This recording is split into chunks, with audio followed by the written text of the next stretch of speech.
Mabusog ang imong mga mata sa kaabunda sa mga produktong iya sa Agusan del Sur nga makita sa Agri-Industrial Fair atol sa selebrasyon sa Nalyagan Festival.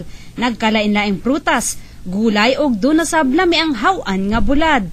Ang hawan usa sa gisaligang panginabuhian sa mga residente sa lungsod sa La Paz. 3 barangay, practically diyan nakukuha ng kabuhayan nila kasi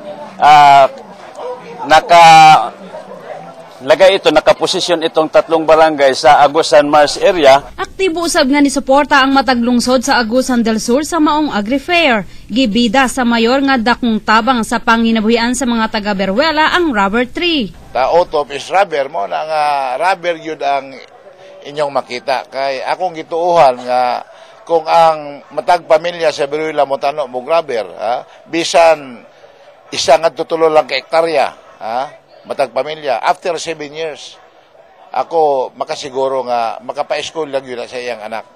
Nahimong dugang atraksyon sa Nalyagan Agro-Industrial Fair ang mga booth sa 14 ka mga lungsod sa Agusan del Sur. Sama na lamang sa booth sa Beruela nga hinimo sa rubber tree. Maipasigarbo usab ang mga handicraft tungod kay export quality kini. Ni Jess Patrol sa Caraga.